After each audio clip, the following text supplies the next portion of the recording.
one of the most frustrating parts about weight loss has to be the plateaus. So what is a weight loss plateau?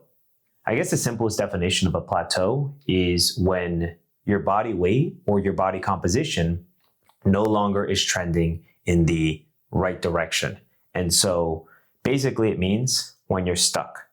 So when you're not seeing the positive outcomes that you want to see, you're not trending in the right direction, and you're just basically stalled out. You're just stuck, so to speak. And I personally experienced weight loss plateaus multiple times during my weight loss journey. And I've experienced plateaus multiple times during my own weight loss journey, as well as plenty of times while coaching hundreds of busy high achievers over the past decade. But speaking from personal experience right now, weight loss plateaus suck. They're not really the most enjoyable experience. They're frustrating, they're annoying, they kind of make you feel like you're failing and you're spinning your wheels, especially if you're already hitting your workouts, you're tracking your meals, you're getting your steps, you're getting enough water. So they are frustrating, but at the same time, they're also a sign that something might need to be adjusted. And before we talk about diet adjustments, before we talk about, changing things with calories and, macronutrients and things like that, sometimes it helps to slow down before we go faster. So just a quick further clarification here.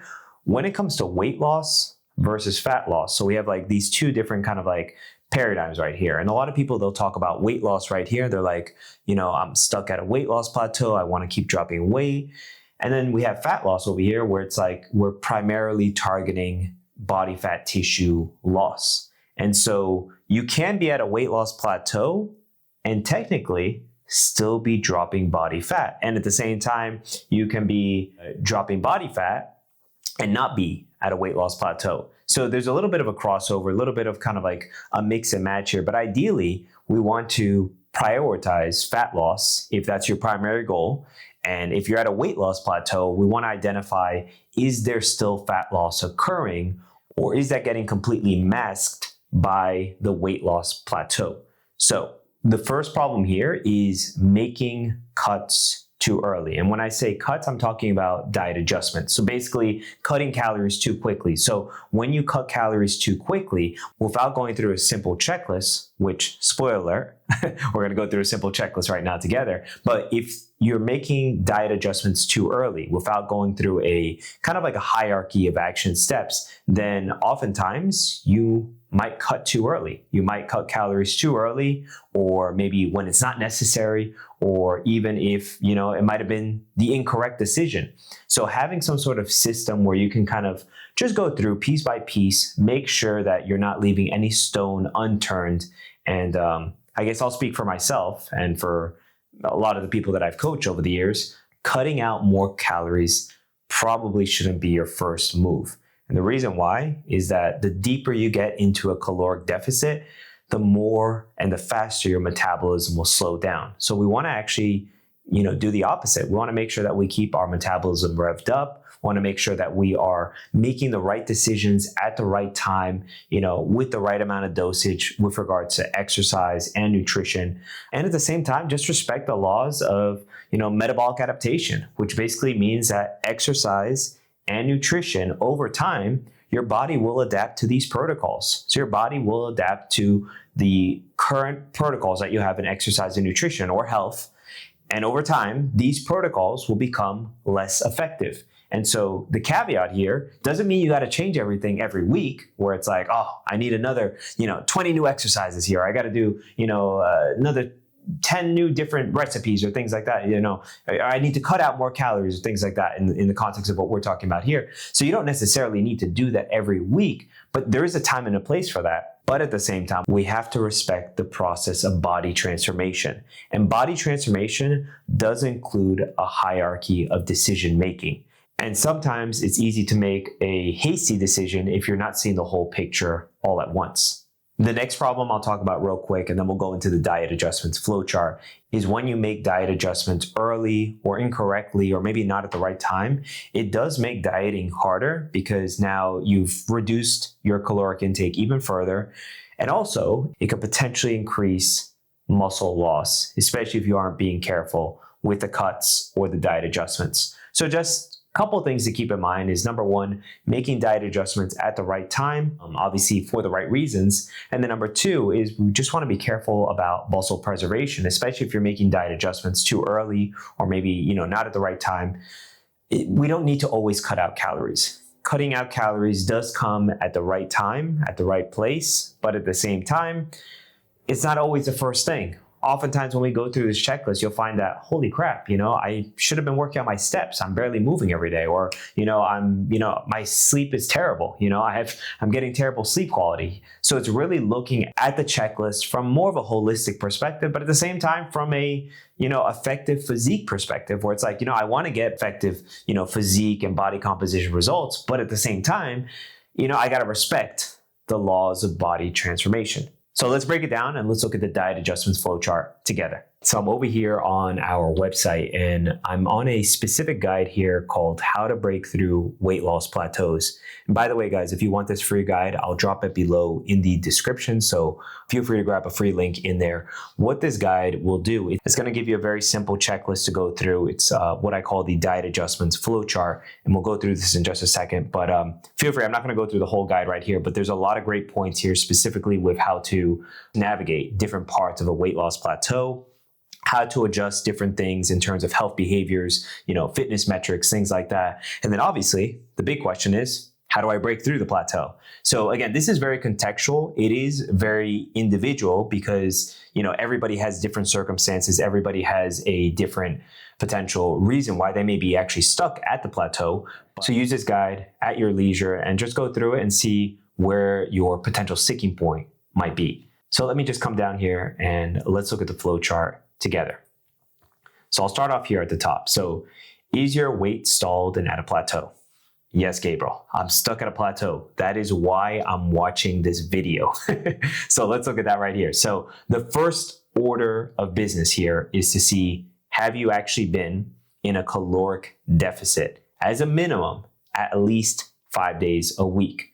I'd actually even push and say closer to 6 days if you want to really fine tune things, but as a bare minimum, at least 5 days a week. Now, I did make a note here and you'll see that there's a little bit of language also regarding muscle building. So if you're at a muscle building plateau, so there's some language here talking about a surplus and things like that. You can just ignore that since we're just focusing on a weight loss plateau right now. So for caloric deficit, this is the main driver for fat loss, guys. Like the number one driver for fat loss is being in a caloric deficit. And in a caloric deficit, again, very simply, is just eating below. So we have your maintenance calories. Let's say your maintenance is 2,500. Eating below your maintenance calories, typically that's about 500 calories or so per day, which will give you about a net loss of about 1 pound of body fat loss per week, about 0.5 to 0.75% of your body weight in pounds. Now, if you aren't in that deficit every single week, it doesn't need to be perfect every day. We're looking at about, 5 days, ideally a little bit closer to 6 days if possible, but at least 5 days. If you're not, recommit to tracking your calories at least 5 days a week. As a minimum, get to at least 85% accuracy, at least as a bare minimum 85% accuracy or better, and then just reassess in 14 days again, because it does not make any sense cutting more calories. You're like, I'm at a plateau, but I haven't been in a deficit at all, right? And this is like, one of the quotes or the adages that is very helpful for me as a coach to remember, and for myself also, which is most people underestimate how much they really eat and they overestimate how much they really move. And so just keeping that in mind, there's a lot of reasons why you might be at a plateau, but this is probably one of the most important reasons why you might be at a plateau, because oftentimes just not being in a deficit is a very easy way to be stuck at a weight loss plateau. Let's keep rocking and rolling through this. So the next one right here is paired with working out, with training, with exercising. And the context right here, specifically when you're in a fat loss phase or a weight loss phase, we want to also focus on muscle preservation, aka just retaining current and existing muscle tissue, and maybe even building a little bit more during the process. So in this case, have you been lifting and training weights for a minimum of at least 3 days a week at about 70 to 90% intensity and completing at least 90% of your workout? That last sentence is really important because just showing up is great, but also it's good to finish at least the majority of the workout. If no, reassess your training for 14 days and then reassess. Again, the main reason here is muscle preservation. It also is an extra stimulus for the body. Again, we're not really looking at, calories burned because that's very negligible with regards to, fat loss, but it is a little bit of an extra boost, so to speak. Let's keep going through. This is a big one right here. The first S right here is sleep. And I'd say probably close to 70-80% of weight loss plateaus that I've encountered comes down to this one, because most of us disregard one of the biggest blocks of our health, which is sleep. It's rejuvenation. So have you been sleeping 7 to 9 hours of quality sleep? Ideally, no disruptions if possible. So ideally, a dark, cool room, no distractions, no noises, if possible, keep out your phones, EMF away from yourself. So ideally giving yourself like good quality sleep, at least 6 out of 7 days. Doesn't need to be perfect, but ideally aiming for a really good winning streak in this area, because weight loss, fat loss doesn't happen in the gym, doesn't happen, when you just start cutting out calories immediately. It happens when we recover, when we rest, and we allow our body to naturally release the extra weight, aka the extra body fat tissue. Again, the action step right here is commit to 6 days of quality rest and really focus on optimizing your evening routine.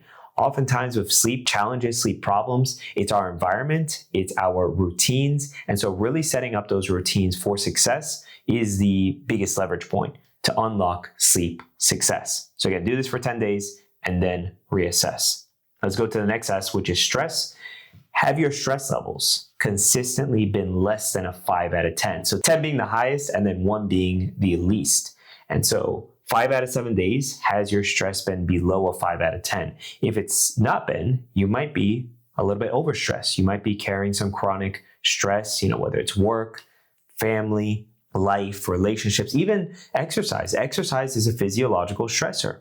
Being in a caloric deficit is also another physiological stressor. And so we have all these stressors and now we're just stacking up, right, onto the camel's back. And then all of a sudden it's like that last straw is what broke the camel's back. So want to make sure that, we're not overloading you with too much stress. At the same time, there's a healthy balance back and forth between obviously the correct stressors that you need, training, being in a deficit, and also at the same time, rolling with the punches with what life is going to give you. If no, focus on a simple stress conversion practice. Qigong is very helpful. Belly breathing is also another great one. But also, just removing external stressors can make a big difference. Yoga, meditation, grounding outside, there's a dozen different practices to release stress. Qigong, natural breathing, grounding outside. These are some of my favorite ones. So just find something that really helps you release stress in a positive way, not ignore it or suppress it. So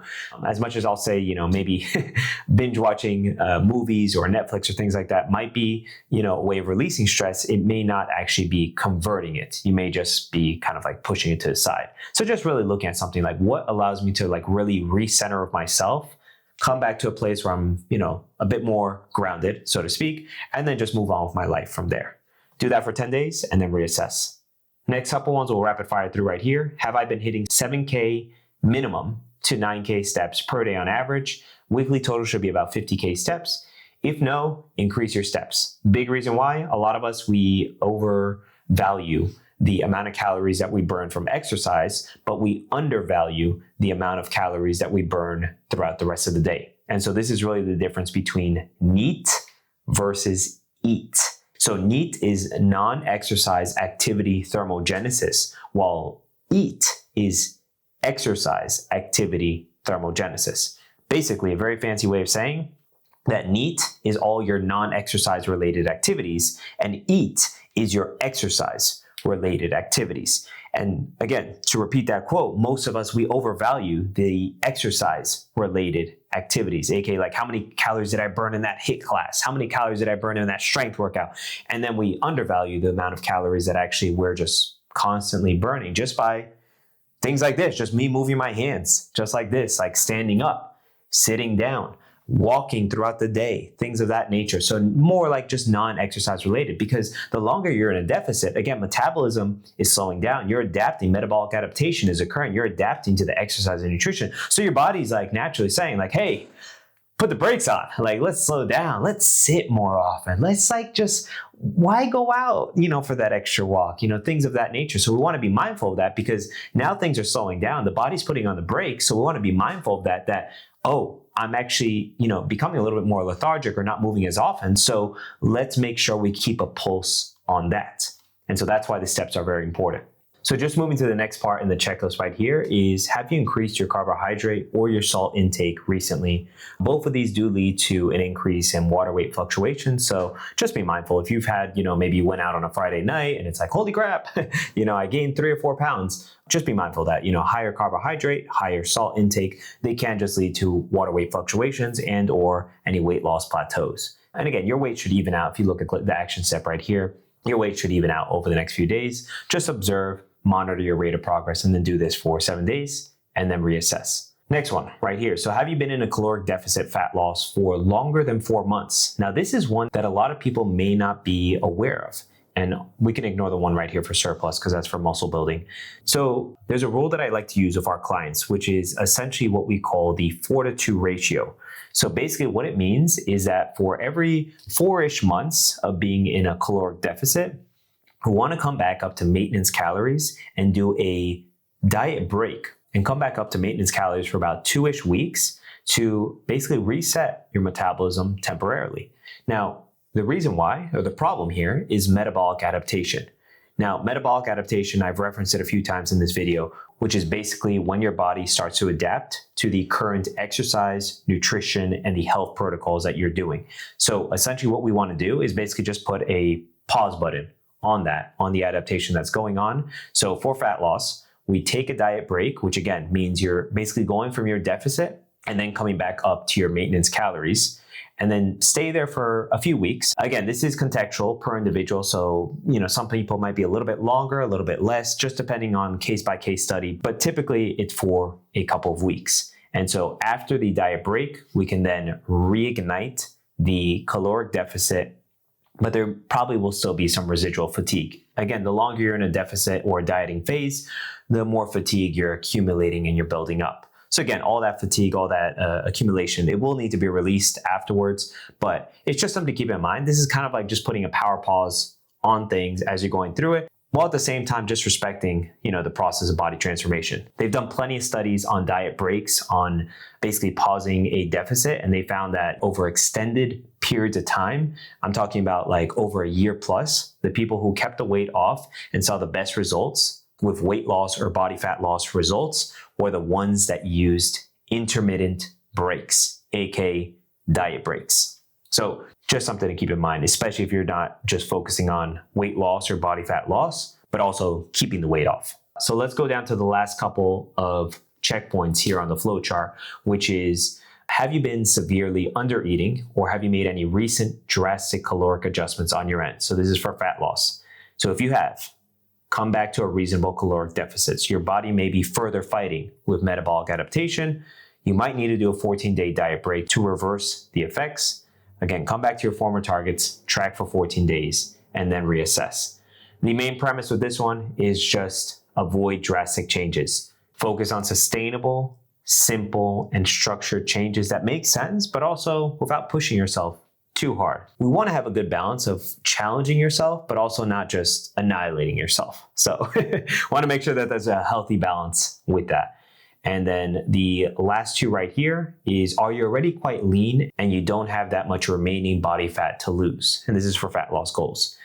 If you're already quite lean, you might just have to accept a slower rate of weight loss progress. The less body fat that you have remaining, the slower progress will be. It's just something that's part of the game here. And it's something that I've personally experienced, having gone down to about 5 or 6% body fat. And just remembering those last 10 to 15 pounds of body fat were probably the hardest. And those last like 5 to 7 pounds of body fat was like, oh my goodness, just like trying to get that like last bits of like stubborn body fat, which for me, tends to be like my lower belly, just like the very, very bottom part of it. It was just staying on there, and I was doing everything, and it really was just a matter of just being patient, staying focused with the fundamentals and, trusting the process. So again, those do sound like simple principles, but they really do work, especially when it comes to, knocking out those last, 5, 10, 15 pounds. So again, you may just need to accept a slower rate of progress. 0.5 pounds per week isn't unreasonable to expect at this level of leanness. Even,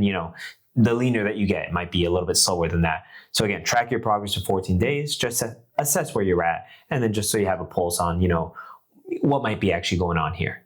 If your weight is still stalled and plateaued, then we consider making a diet adjustment. So let's look at how we do that right here. So for fat loss, reduce your calories by 250 calories daily, and then observe how your body responds over the next 2 weeks. That's it. So we just want to make sure that we do something simple, not overly drastic, and then we have some sort of feedback loop where we'll now insert this new variable into the scientific experiment of your fitness and health, and then we'll just observe and monitor how your body responds to that one change or that one variable that we put into the experiment. So again, pretty straightforward. We don't need to do 50 different things. We don't need to be changing, 100 different things. We just need to go through a structured, organized flow chart. Again, if you want to go through this full free guide, just click the link in the description below, and then you can just go through this at your leisure, read through the whole guide. Again, it's 100% free.